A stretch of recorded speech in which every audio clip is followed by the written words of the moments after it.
मैं अन्नू कपूर एक बार फिर आपसे मुखातिब हूँ, आपके मनोरंजन के लिए, आपका दिल बहलाने के लिए।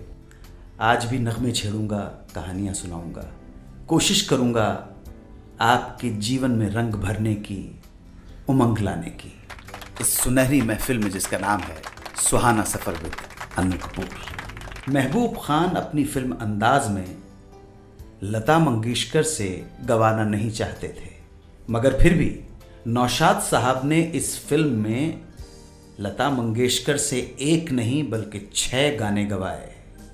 कैसे हुआ ये? किस्सा होगा राजीव गांधी और अमिताभ बच्चन का।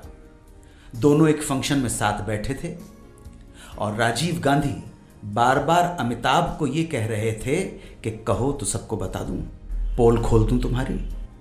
राजीव गांधी कौन सी पोल खोलना चाहते थे अमिताभ बच्चन की। और आज बताऊंगा डायरेक्टर राम माहेश्वरी से जुड़ी एक घटना, जब वो अपनी फिल्म चंबल की कसम की शूटिंग के पहले असली डाकुओं से मिलने चंबल पहुंचे। डाकुओं के साथ हुई पहली ही मीटिंग में राम माहेश्वरी से हो गई एक भयंकर भूल, डाकू हो गए क्रोधित। फिर क्या हुआ? इसके अलावा चौथी कहानी होगी वहीदा रहमान की। अपनी दूसरी ही फिल्म में वहीदा रहमान ने ग्रेट गुरुदत्त को दे डाला एक सजेशन। वहीदा के सजेशन का पूरी यूनिट ने विरोध किया, यहां तक कि गुरुदत्त ने भी। मगर फिल्म की रिलीज के एक हफ्ते में ही गुरुदत्त को सजेशन मानना पड़ा। क्या थी ये कहानी? आज की महफिल में बात तब की है जब लता मंगेशकर इंडस्ट्री में अपने पैर जमाने की कोशिश कर रही थी।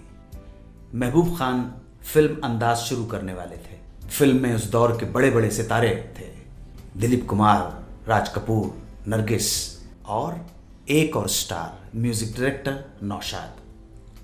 ये वो ज़माना था जब नौशाद साहब उस मुकाम पे थे कि जहां जिस फिल्म में उनका म्यूजिक होता था उस फिल्म का हिट होना लाजमी माना जाता था। प्रेम नगर, रतन, अनमोल घड़ी, मेला, एक से एक बढ़कर एक कामयाब फिल्में नौशाद साहब के खाते में दर्ज थीं।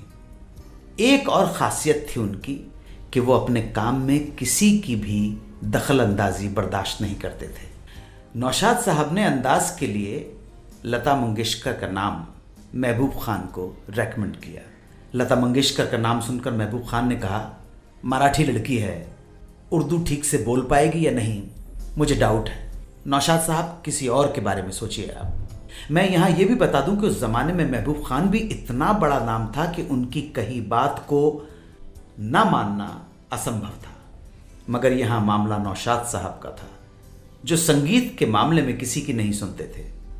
महबूब खान की बात सुनकर उन्होंने तय कर लिया कि वो गवाएंगे तो लता मंगेशकर से ही गवाएंगे, और ऐसा गवाएंगे कि खुद महबूब खान जी खोलकर दाद देंगे।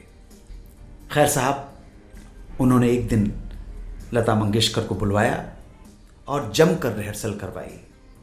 लता मंगेशकर के उर्दू के तलफ़्फ़ुज़ पे काम किया और 14 दिनों की कड़ी मेहनत के बाद रिकॉर्डिंग शुरू करवाई। जिस दिन बॉम्बे के नेशनल स्टूडियो में अंदाज के गानों की रिकॉर्डिंग हो रही थी, उस दिन वहाँ महबूब खान के अलावा फिल्म के तमाम स्टार्स भी मौजूद थे। स्टूडियो के रिकॉर्डिस्ट कौशिक गाने को रिकॉर्ड करने के लिए तैयार थे। इतने सारे बड़े लोगों की मौजूदगी में नौशाद साहब को लगा कि लता कुछ नर्वस है।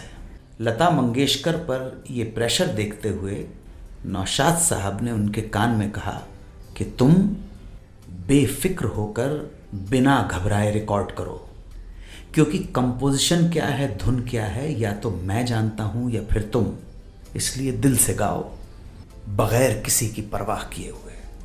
लता मंगेशकर ने इतना बेहतरीन गाया, इतनी खूबसूरती से उर्दू के अल्फाज अदा किए कि वहाँ मौजूद हर एक शख्स ने लता मंगेशकर की दिल खोल के तारीफ की। महबूब खान ने भी दाद देते हुए नौशाद साहब के फैसले को सलाम किया।